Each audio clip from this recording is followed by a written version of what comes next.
क्या देखना है?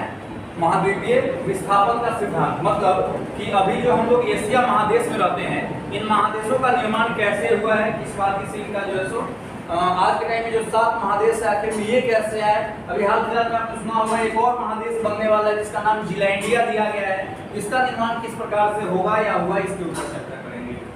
जनरली महाद्वीपीय विस्थापन का सिद्धांत एक व्यक्ति थे अल्फ्रेड वेगनर, उन्होंने दिया था महाद्वीपीय विस्थापन का सिद्धांत।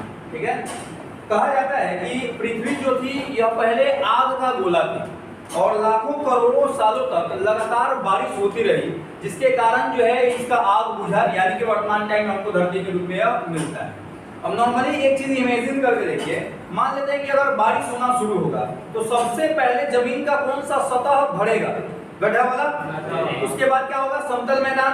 उसके बाद उससे ऊंचा वाला मतलब आर जरे, उसके बाद जो बड़ा वाला हाथा होता है वो भरेगा नहीं। और जब बारिश छूटेगी तो फिर पानी का वाष्पीकरण होगा, पानी सूखेगा। तो पानी का वाष्पीकरण या सूखने के बाद सबसे पहले क्या दिखेगा? जो हाथा वाला क्षेत्र है, ऊंचा वाला क्षेत्र है, वो सबसे पहले दिखेगा। उसी प्रकार से जब लाखों सालों तक बारिश होता रहा तो ये पूरा का पूरा जलमग्न हो गया। लेकिन जब बारिश खत्म हुआ तो इसका एक भूखंड, जमीन का एक टुकड़ा हम लोगों को जो है दिखाई दिया अल्फ्रेड वेगनर के अनुसार। तो जो जमीन का टुकड़ा दिखा इसका नाम उन्होंने रखा पैंजिया। क्या रखा? पैंजिया। और जो पानी वाला सतह था इसका नाम उन्होंने रखा पैंथालासा। ठीक है, पैंजिया जमीनीय भूखंड और पैंथालासा जलीय क्षेत्र। क्लियर? लेकिन हमारी पृथ्वी जो है वह 6 अलग अलग प्लेटों में, हालांकि है बहुत सारी प्लेटें लेकिन बड़ी प्लेटों की बात करें तो 6 अलग अलग प्लेटों पे जो है स्थित है। अब इसको ऐसे सोच लीजिए कि नीचे की तरफ जो है सो 2 3 4 प्लेट लगाए गए हैं, ठीक है, और ऊपर से केक डाला हुआ है, केक बना दिया गया और प्लेट जो है सो सजा के रखा हुआ है। बड़ा सा केक था, इसमें 5 6 7 को प्लेट इस्तेमाल कर दिया गया। ट्रे देखें आप, ट्रे से चाय जाता है उस तरह। अब बताइए कि कोई एक प्लेट को, एक ट्रे को हम लोग खींचेंगे तो क्या होगा? ऊपर से टूट जाएगा ना, जो केक है उस पर जो केक होगा वह भाग टूट के अलग हो जाएगा और बाकी भाग जो है सो दूसरे प्लेटों पे रहेगा। तीसरा खींचेंगे तो फिर टूटेगा, चौथा खींचेंगे फिर टूटेगा। उसी तरह से ये प्लेटों पे थी और जो प्लेटें हटी आपस में एक दूसरे से दूर गई तो उसके ऊपर स्थित जो क्षेत्र था वो अभी क्या हो गया? टूट गया, वो अभी बट गया। बटा सबसे पहले भूभाग में जो पहला भूखंड था उसका पैंजिया नाम था, जल वाले का पैंथालासा। अब पैंजिया जो है कालांतर में कुछ समय के बाद, हजारों सालों के बाद 2 भागों में विभाजित हो जाता है। कितने भागों में? 2 भागों में विभाजित हो जाता है। टूट गया। अब सिंपल सी बात है कि टूटेगा कि जल इसके अंदर घुस जाएगा, दोनों को अलग अलग कर दिया। जब ये 2 भागों में टूटा तो ऊपर वाला जो उत्तरी गोलार्ध था इसका नाम दिया गया लोरासिया,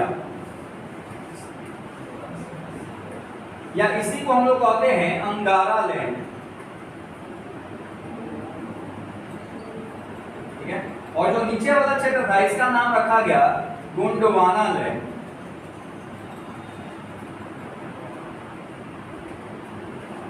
ठीक है, पहला जमीन का जो टुकड़ा था उसका नाम था पैंजिया।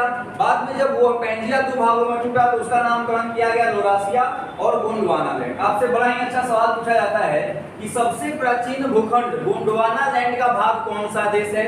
ऑप्शंस दिए होते हैं। तो हमारा जो भारत है यह गोंडवाना लैंड का हिस्सा है, जबकि रूस जो है वह आपका अंगारा लैंड या लोरासिया का हिस्सा है। ठीक है, सबसे पहले आप इससे पहले जो चित्र बनाए थे उसको बनाइए। आप इस वाले चित्र को बनाइए। हेडिंग लिखिए महाद्वीपीय विस्थापन का सिद्धांत।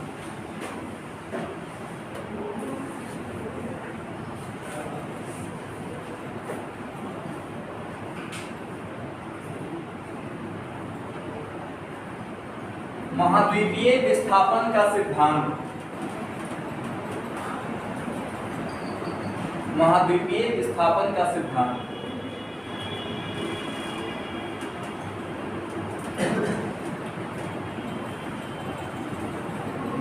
इस वाले चित्र को बनाइए पहले।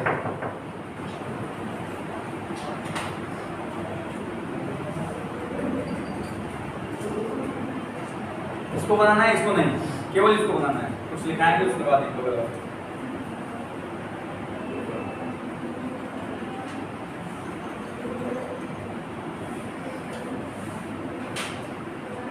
महाद्वीपीय विस्थापन का सिद्धांत।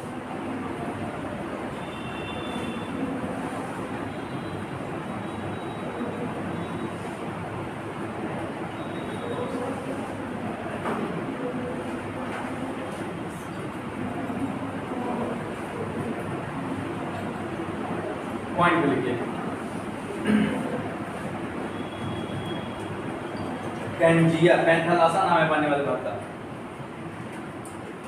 लिखिए महाद्वीपीय विस्थापन का सिद्धांत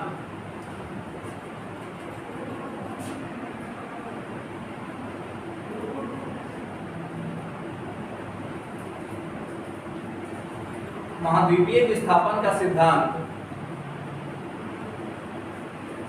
अल्फ्रेड वेगनर द्वारा दिया गया था। अल्फ्रेड वेगनर द्वारा दिया गया था।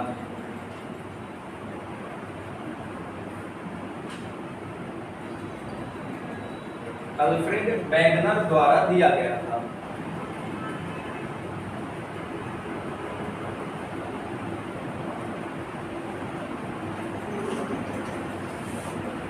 नेक्स्ट पॉइंट, इस सिद्धांत के अनुसार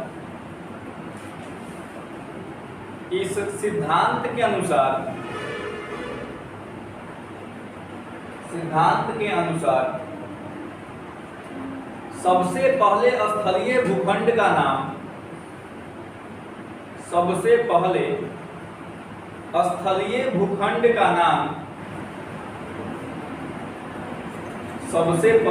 स्थलीय भूखंड का नाम पैंजिया, स्थलीय भूखंड का नाम पैंजिया तथा जलीय क्षेत्र का नाम पैंथालासा रखा गया।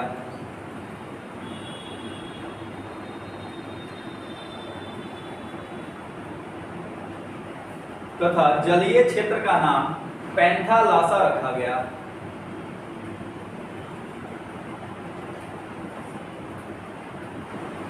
पैंथालासा रखा गया।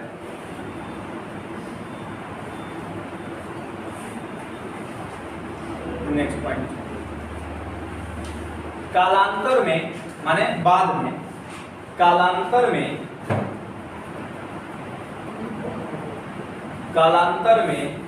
स्थलीय भूखंड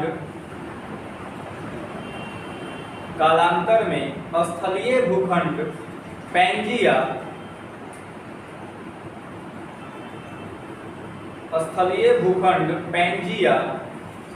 दो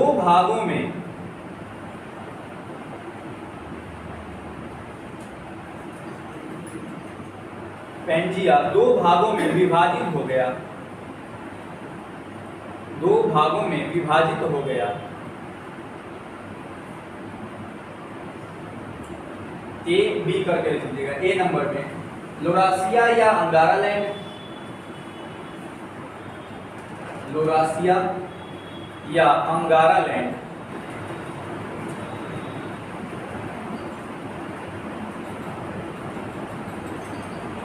दूसरा गोंडवाना लैंड,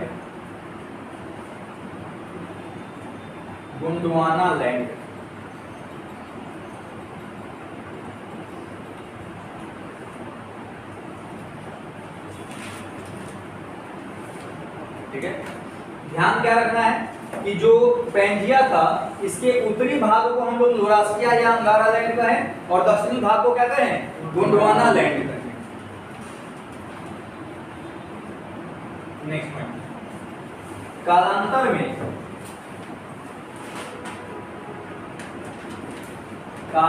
में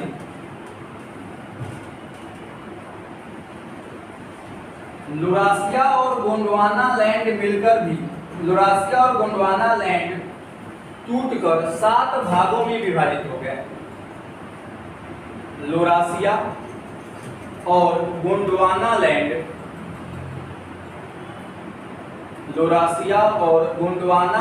टूटकर गोंडवाना लैंड टूटकर 7 भागों में विभाजित हो गए। 7 भागों में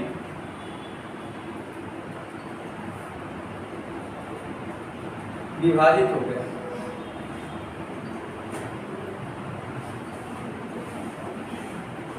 ये मैं बना रहा हूं, यह 0 डिग्री अक्षांश है।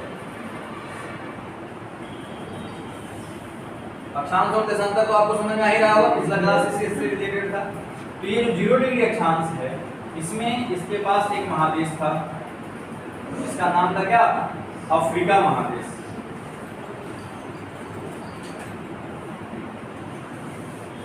कर्क और मकर रेखा। एक है आपको एशिया महादेश, दूसरा आपका यूरोप महादेश, तीसरा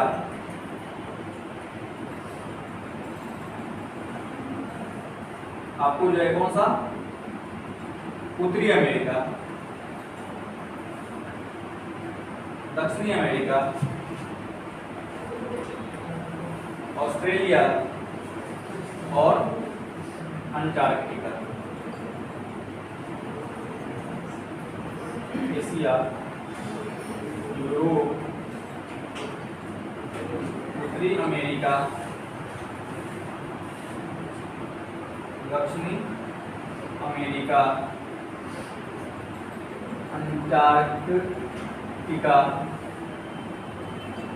और ये ऑस्ट्रेलिया। ये 7 महादेश हैं जो वर्तमान टाइम में हमारे धरती पर अवेलेबल हैं, उपस्थित हैं। ठीक है, क्या लिखे? 7 भागों में विभाजित हो गया। इस चित्र को आप बना लीजिए।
हो गया।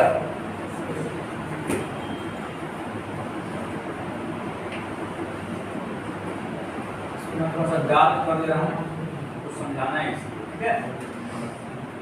समझ ये नहीं कि चेहरा मेरा है, कि बस डार्क करना है, आपको दिखाई दे अच्छे से, इसलिए इसको डार्क किया जा रहा है।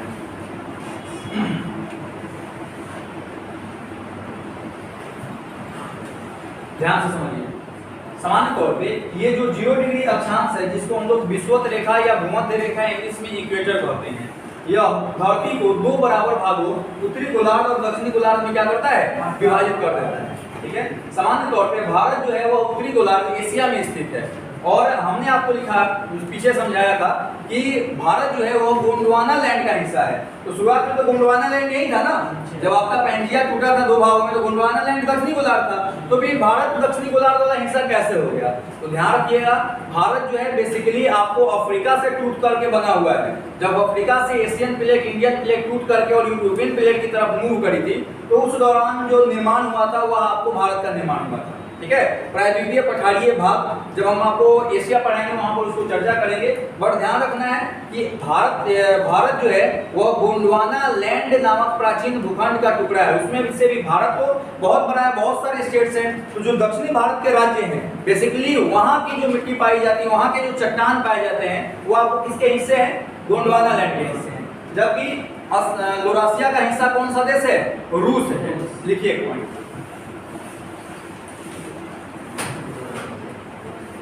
भारत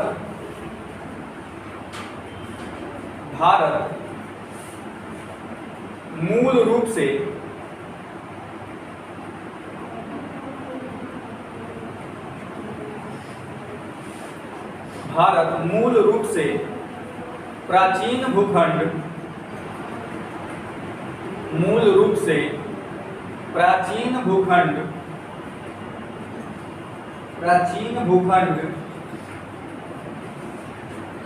गोंडवाना लैंड का भाग है। गोंडवाना लैंड का भाग है, जबकि रूस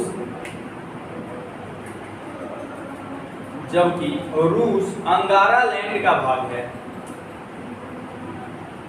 जबकि रूस अंगारा लैंड का भाग है। रूस अंगारा लैंड का भाग है। ठीक है। चलिए अब इस पिक्चर पे आ जाइए, थोड़ा सा इसको देखते हैं। यह अक्षांश रेखा है। अगर आपसे अब पूछा जाए कि अक्षांश रेखा किन किन महादेशों से होकर गुजरती है, यहाँ पे आपको दक्षिणी अमेरिका से होकर गुजर रही है, अफ्रीका से होकर गुजर रही है, और एशिया से भी होकर के गुजरती है। थोड़ा सा टच करती है एशिया का 2 देश, मालदीव और इंडोनेशिया, उससे होकर के भूमध्य रेखा गुजरती है।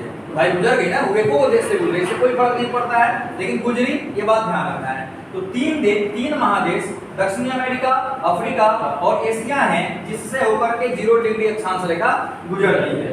कर्क रेखा जो है वह उत्तरी अमेरिका, अफ्रीका और एशिया, इन तीनों महादेशों से होकर के गुजरती है। जबकि मकर रेखा दक्षिणी अमेरिका, अफ्रीका और ऑस्ट्रेलिया महादेश से होकर गुजरती है।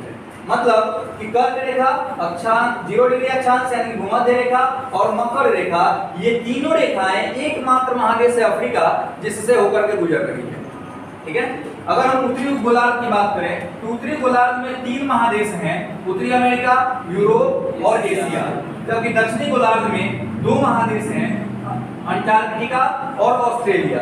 अगर हम बात करें दोनों गोलार्ध में स्थित महादेश, तो आपको अफ्रीका और दक्षिणी अमेरिका, ये जो है दोनों गोलार्ध में स्थित हैं। समझ में आया? क्योंकि 0 डिग्री अक्षांश के ऊपर वाले को हम लोग उत्तरी गोलार्ध, 0 डिग्री अक्षांश के नीचे वाले को हम लोग दक्षिणी गोलार्ध।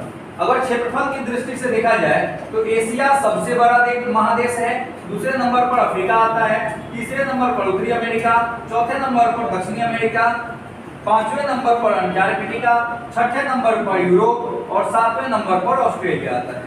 यानी क्षेत्रफल के अनुसार सबसे बड़ा महादेश आपका एशिया और सबसे छोटा महादेश कौन हो जाएगा?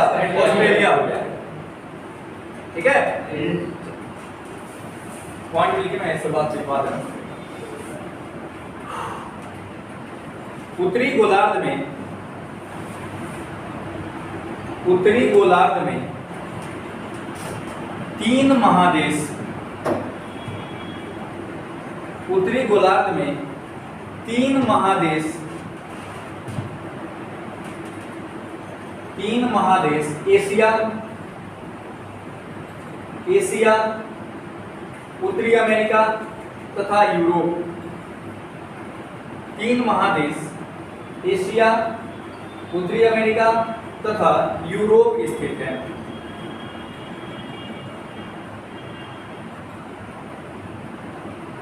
यूरोप स्थित है। नेक्स्ट पॉइंट, दक्षिणी गोलार्ध में, दक्षिणी गोलार्ध में दो महादेश, दक्षिणी गोलार्ध में दो महादेश अंटार्कटिका तथा ऑस्ट्रेलिया स्थित है। दक्षिणी गोलार्ध में दो महादेश अंटार्कटिका तथा ऑस्ट्रेलिया स्थित है। अंटार्कटिका तथा ऑस्ट्रेलिया स्थित है।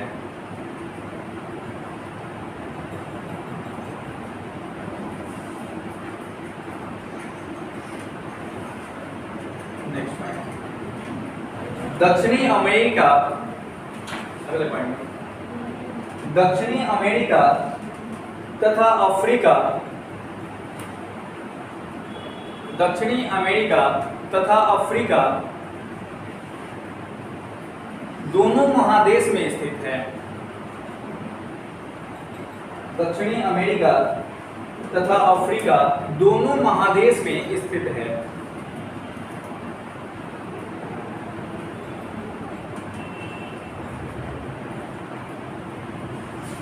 ठीक है, नेक्स्ट पॉइंट, कर्क रेखा, कर्क रेखा तीन महादेश, कर्क रेखा तीन महादेश, तीन महादेश उत्तरी अमेरिका, अफ्रीका तथा एशिया, उत्तरी अमेरिका, अफ्रीका तथा एशिया से होकर गुजरती है। उत्तरी अमेरिका, अफ्रीका तथा एशिया से होकर गुजरती है।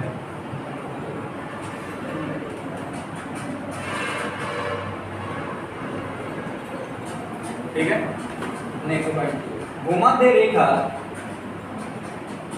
भूमध्य रेखा यानी कि 0 डिग्री अक्षांश, भूमध्य रेखा तीन महादेश, भूमध्य रेखा तीन महादेश, दक्षिणी अमेरिका, दक्षिणी America, comma Africa,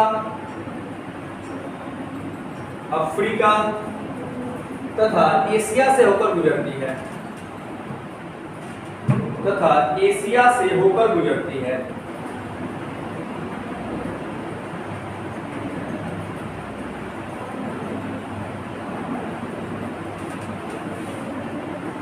next point, मकर रेखा, मकर रेखा दक्षिणी अमेरिका, मकर रेखा दक्षिणी अमेरिका, कौमा अफ्रीका, अफ्रीका तथा ऑस्ट्रेलिया से होकर गुजरती है। दक्षिणी अमेरिका, अफ्रीका तथा ऑस्ट्रेलिया से होकर गुजरती है।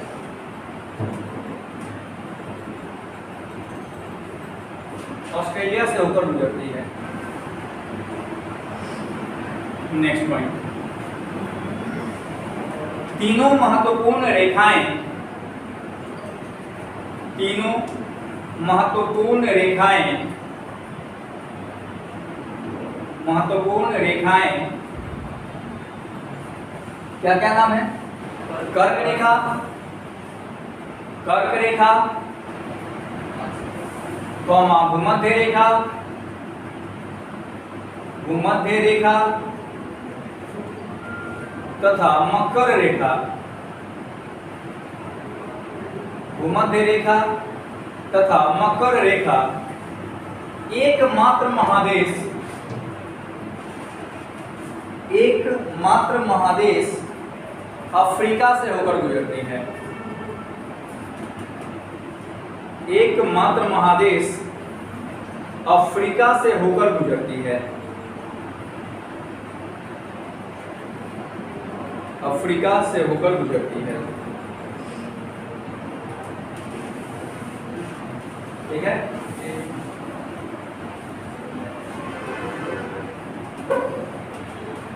नेक्स्ट पॉइंट, क्षेत्रफल के अनुसार, क्षेत्रफल के अनुसार महादेशों का घटता क्रम, महादेशों का घटता क्रम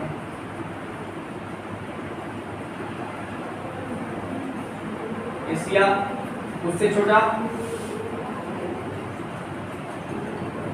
अफ्रीका उससे छोटा, दक्षिणी अमेरिका उससे छोटा, सॉरी दक्षिणी उत्तरी अमेरिका, तीसरे नंबर पर उत्तरी अमेरिका उससे छोटा, दक्षिणी अमेरिका उससे छोटा, अंटार्कटिका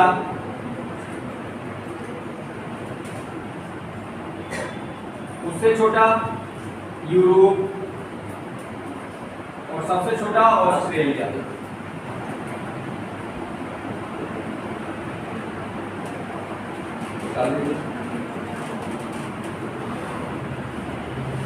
आप सीधा कॉमा दे के भी लिख सकते हैं।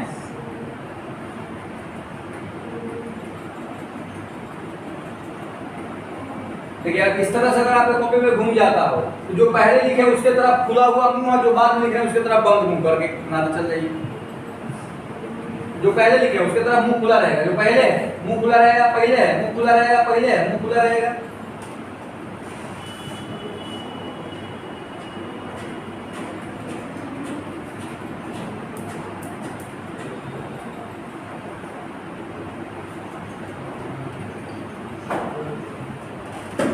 यह 1 नंबर पे है, 2 नंबर, 3 नंबर, 4, 5, 6 और 7।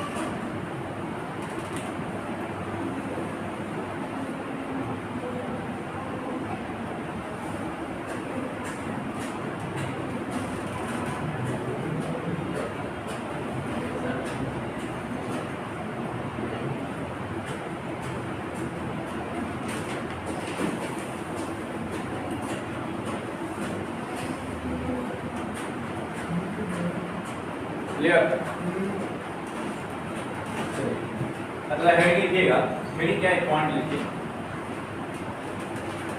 जनसंख्या के अनुसार, सॉरी क्षेत्रफल के अनुसार विश्व के बड़े देश, क्षेत्रफल के अनुसार, क्षेत्रफल के अनुसार विश्व के बड़े देश।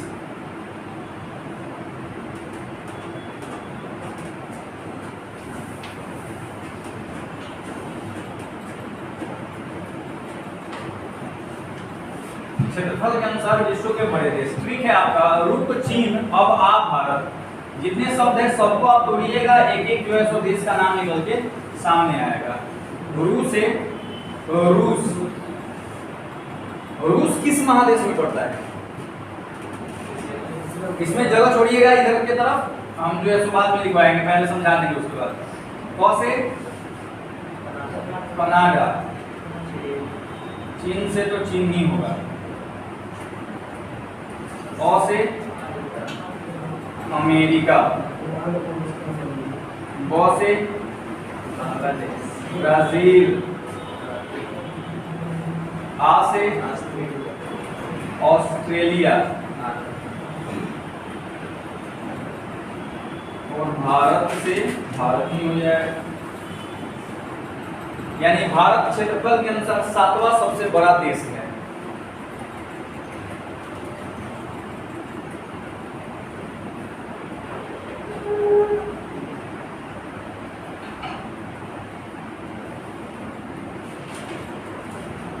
एक के नीचे एक लिखिएगा, इधर हम महादेश लिखवाएंगे, छोड़े इसलिए कि थोड़ा सा मैप पे आपको दिखा दे, समझा दे।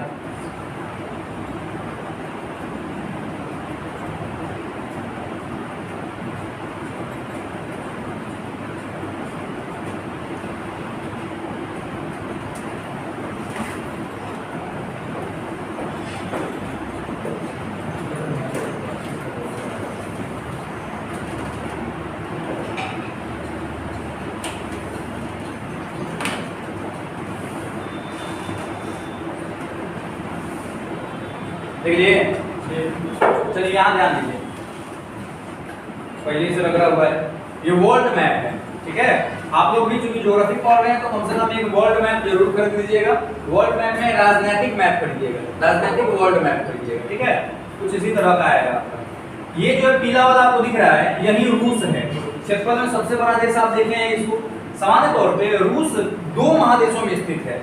ये जो लाइनिंग आपको दिख रहा है, ये जो लाइन खींचा गया है, ये वाला यूरोप में पड़ता है और ये वाला एशिया में पड़ता है। अब सवाल उठता है कि इसको हम किस महादेश में मानेंगे। तो जनरली लोगों को लगता है कि अच्छा इसका क्षेत्रफल बहुत ज्यादा है, किस महादेश में? एशिया में। तो हम लोग रूस को मान लेते हैं एशिया में, लेकिन ऐसा नहीं है। ये वह क्षेत्र है जहाँ पे जनसंख्या नहीं के बराबर निवास करती है। रूस की सबसे ज्यादा जनसंख्या यूरोपीय क्षेत्रों में निवास करती है और राजधानी रूस का जो मॉस्को है वो अभी कहाँ है? यूरोप में ही है, जिसके कारण रूस जो है वो यूरोप का देश माना जाएगा, ठीक है। अब से ध्यान रखना है कि रूस जो है किस महादेश में स्थित है? यूरोप महादेश में। चलिए रूस के बाद हम लोग आते हैं कहाँ पे? रूस हो गया सबसे पहला, दूसरे नंबर पर कनाडा। सीधे आ गए यहाँ। ये जो आपको दिख रहा है कौन सा कलर है? ये ऑरेंज कलर है, ब्राउन है। ब्राउन कलर जो दिख रहा है ये आपको कनाडा है। दूसरे नंबर पर सबसे बड़ा जो देश है वो कनाडा है और ये टोटल आपको उत्तरी अमेरिका महादेश है। तो कनाडा जो है किस महादेश का हिस्सा है? उत्तरी अमेरिका का। तीसरे नंबर पर आ रही है चीन, ये दिख रहा है आपको, चीन है ये, और ये एशिया का भाग है, यानी कि चीन एशिया में पड़ता है। फिर सीधा ये यहाँ पर ये है यूएसए, संयुक्त राज्य अमेरिका, ठीक है। यह चौथा सबसे बड़ा देश है क्षेत्रफल के अनुसार और यह अभी किस महादेश में पड़ता है? उत्तरी अमेरिका में। उसके बाद यहाँ से आप कहाँ आ जाइए? 5वें नंबर पर ब्राजील, ये रहा आपका ब्राजील। और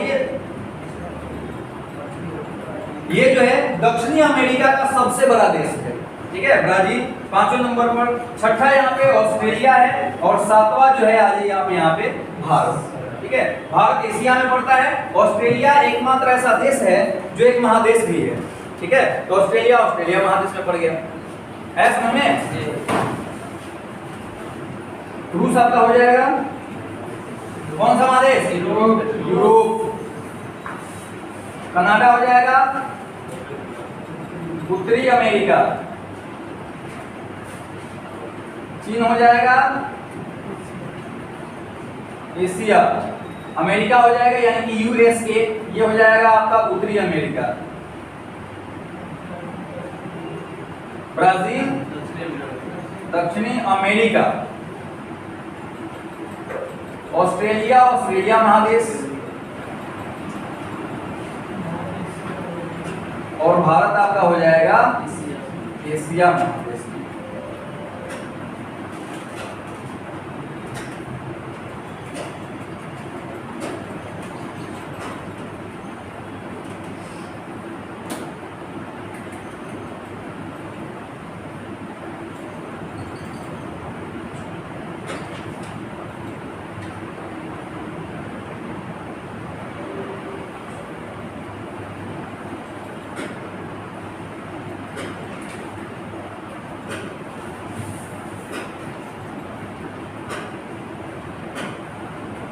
ये हो गया। अगला लिखिएगा जनसंख्या के अनुसार विश्व के बड़े देश। जनसंख्या के अनुसार विश्व के बड़े देश।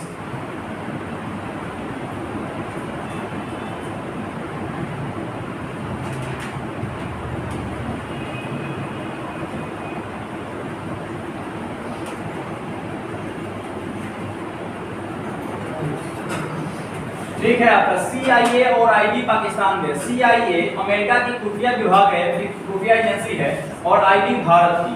C फॉर चाइना किस महादेश में है? इंडिया महादेश, एशिया में होगा। I फॉर इंडिया यानी कि भारत किस महादेश में है? एशिया। A फॉर अमेरिका किस महादेश में है? उत्तरी अमेरिका। देखिए जब भी आपको अमेरिका देश की चर्चा तो सीधा समझ जाइए कि वह यूएसए की बात कही जा रही है, ठीक है, जो उत्तरी अमेरिका महादेश का एक देश है। I फॉर इंडोनेशिया, यह एशिया में पड़ता है।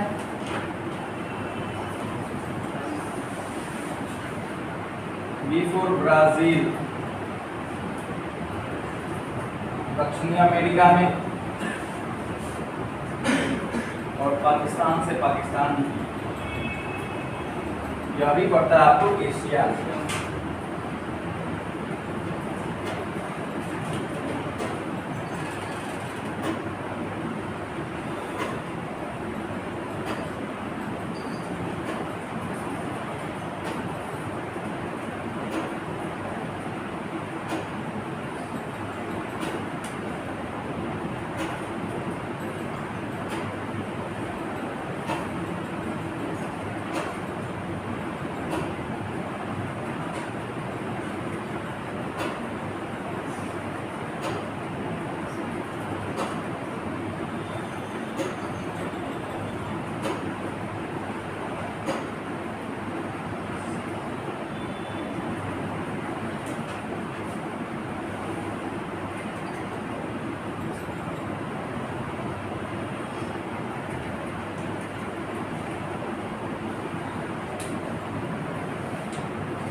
यह जो है ट्रिक आपका 2021 तक ही काम करेगा, 22 तक ही, 23 में जाके गड़बड़ हो जाएगा। एक एजेंसी जो है उसने घोषणा किया है कि भारत की जनसंख्या 2023 तक विश्व की सबसे बड़ी जनसंख्या हो जाएगी, यानी कि भारत विश्व में सबसे ज्यादा जनसंख्या वाला देश हो जाएगा। पूरे विश्व की जनसंख्या वर्तमान टाइम में 8 अरब क्रॉस कर चुकी है। पूरे विश्व की जनसंख्या 8 अरब से ज्यादा हो चुका है, और भारत जो है हम लोग 2011 की जनगणना के अनुसार 121 करोड़ से ज्यादा है, और मोदी जी के अनुसार 140 करोड़ से। ठीक है, तो ये अभी 2021 की जनगणना जब आएगी तो हमको पता चलेगा, लेकिन चूंकि इंटरनली तो बहुत सारा काउंटिंग वगैरह होते रहता है, तो उसके अनुसार आपको 2023 तक हम चीन को पीछे छोड़ देंगे, पहले 1 नंबर पे चले जाएंगे। देखिए, किसी भी कीमत पे पीछे नहीं रहना, हर मामले में हम लोग आगे जाएंगे। जो आसान है उसमें पहले आगे आ जाए, बाकी हो गया। चलिए, इसी को हम लोग कल के क्लास में आपको एशिया महादेश शुरू करेंगे, मैंने महादेश को हम लोग जो है मैप पे देख करके पढ़ना शुरू करेंगे।